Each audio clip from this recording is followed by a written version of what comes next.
I mean, I assume it's on because the light's green on the little thing.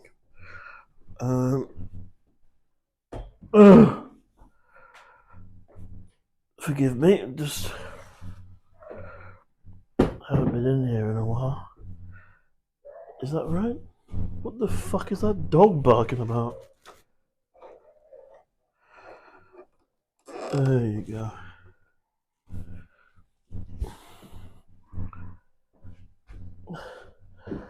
I'll have to contend with that hellhound. I hope this is the right height. I feel a bit small. Hello, friends. Day 25. Started on the 16th of July. Sober. And apologies first because I haven't been making, really regular updates on the little sober journey. And I know that some people wanted to see videos regardless of if I've had some kind of massive illumination. But I think I found it not easy, but I don't think I've been making really regular videos because day to day I haven't really been struggling with um, a tug of wanting to have wine. I think what people say it might differ depending on different people, but I think what people say of it gets easier is definitely true for me. Once I got over that initial kind of 1.5 weeks, 2 weeks hump, the kind of desire and the sadness in the evening to want to down that out is still there to some degree, but it's definitely been dampened. And I mean, probably that's just the effects of not drinking. My brain is not depressed all the time through substance, which I usually interpret as I am depressed, I am sad, but it's very easy when you're drinking to think I'm depressed, there's something wrong with me, I'm sad for a reason, whether that be my life circumstance or my friends or my career or money or anything. For me, I know personally, if I my thoughts come from my feelings rather than my feelings come from my thoughts. So I try to rationalize why I'm feeling something, and I'll try and find something to put a placeholder on to explain why I'm feeling sad. But obviously, when I'm using alcohol or anything, I forget totally that it could be the substance that's making me sad or depressed. I think it's an outside source, and I get frustrated because I can't find the outside source because it doesn't exist. So that's gone. That kind of phantom depression. I'm still sad and existential. I don't know what I'm doing, but I don't have that extra weight. The second thing I've found is that I can form sentences more easily now without thinking about them uh, as strenuously as I did before when I was in the midst of wine. It feels more natural to think, and I'm not sure if any sober people know. It's very difficult to explain. I'm trying to explain it now. You know when you've muscle memoried something a lot, be that an instrument or a sport or a profession or woodworking or I don't know bricklaying or whatever, and you don't think about what you're doing. You're just able to do it, and it. There's no feeling or anything. It feels like a flow of you're able to do something. I feel like that with speech now, and not necessarily thinking, but I can formulate sentences without having to struggle to formulate them. They come more easy to me now, and that I'm so glad about that because uh, for a while, as well as the physical ailments of drinking, I had a really deep sadness thinking that I'd really damaged my brain cells and my memory and my however good my intellect is, my intellect, and I thought I permanently damaged that. But having spoken to people and speaking and getting along every day, I I feel like that's coming back. You may not be able to. Don't even say anything because I'm stuttering and trying to find words now that I have done permanent damage. Look, I still have to think about what I'm saying somewhat. A third thing I've noticed is that I'm laughing more at myself and just other things, maybe smiling more.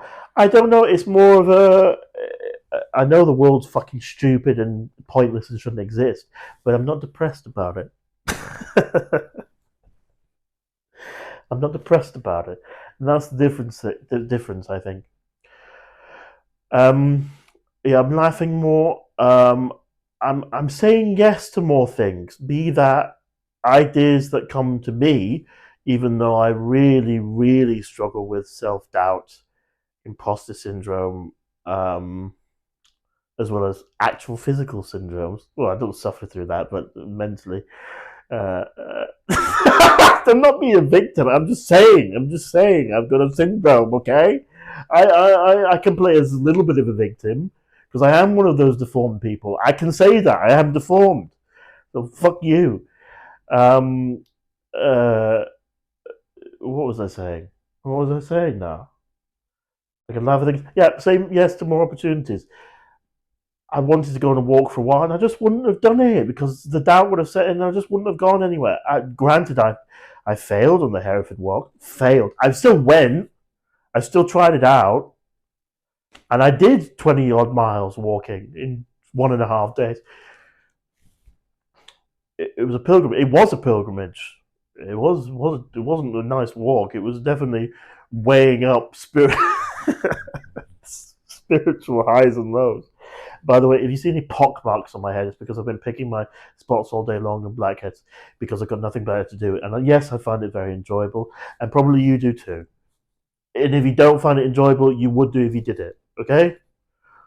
Also, I've lost a button on my shirt, and I need to Google how to put a button back in my shirt because I don't know, and I don't know if we've got any sewing equipment. So that's another thing. Um, I've told you before.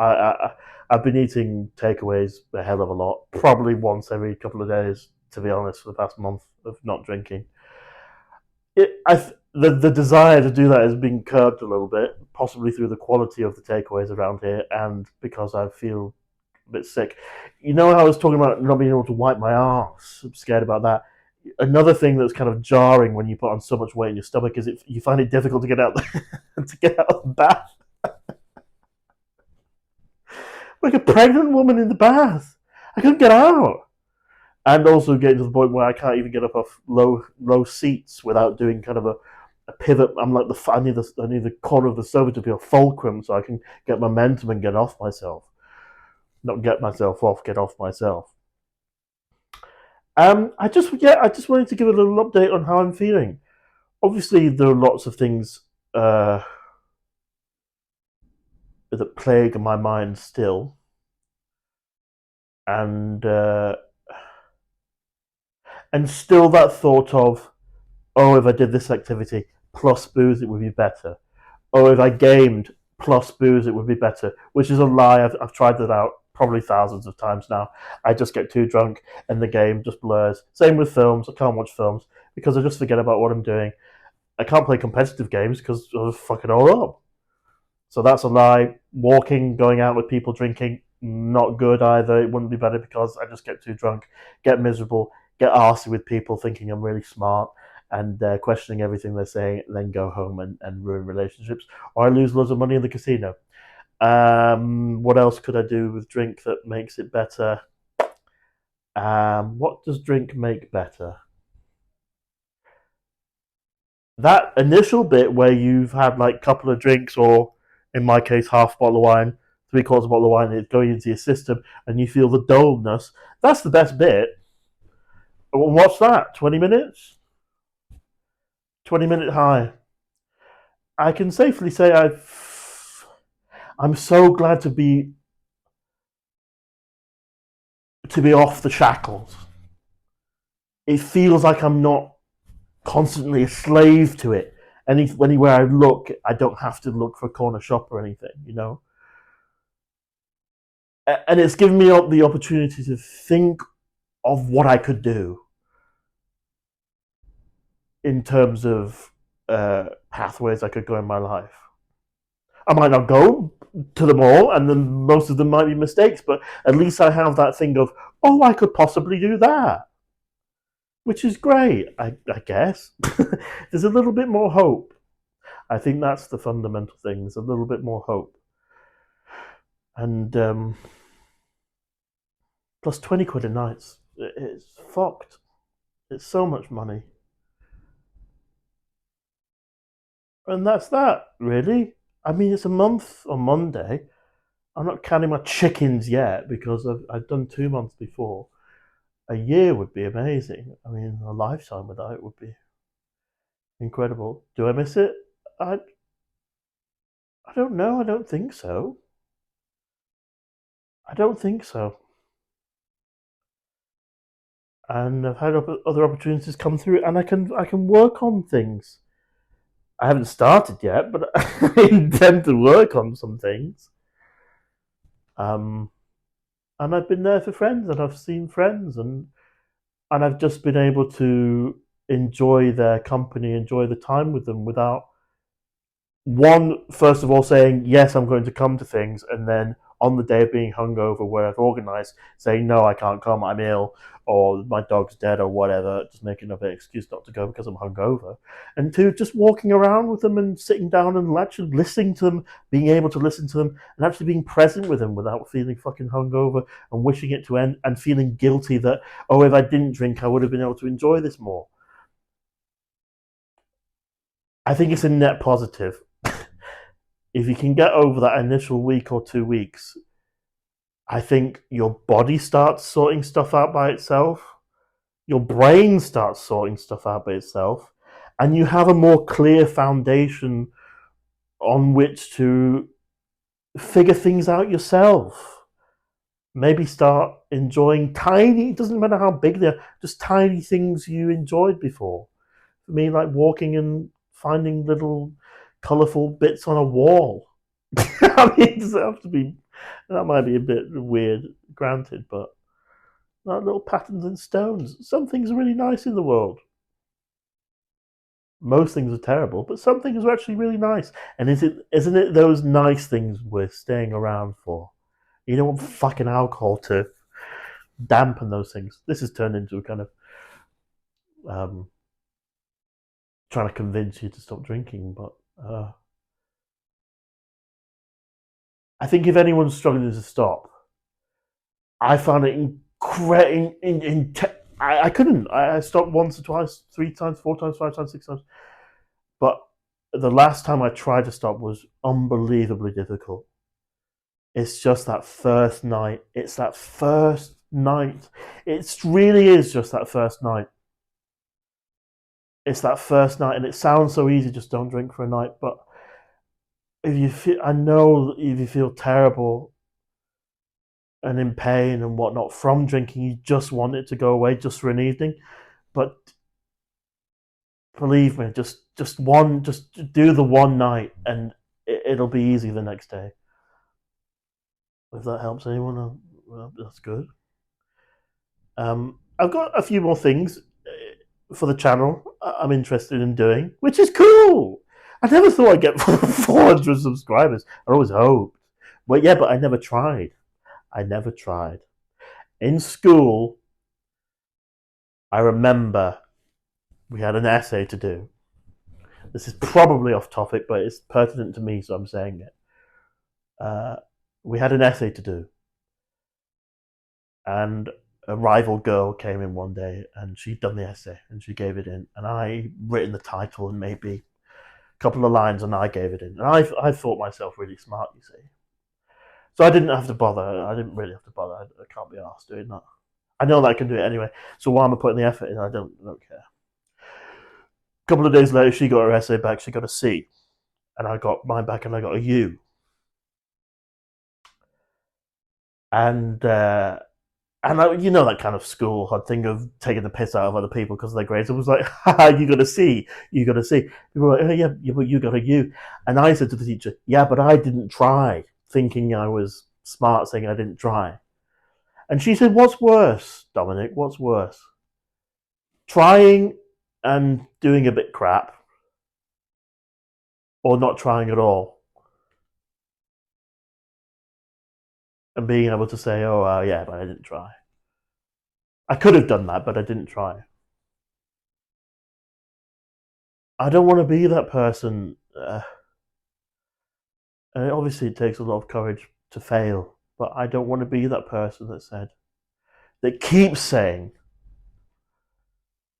I could have done that if I had tried doing that. I want to be the person that says, it didn't work out, or it did work out, but I tried. I tried. I didn't shy away in my room drinking. At least I tried.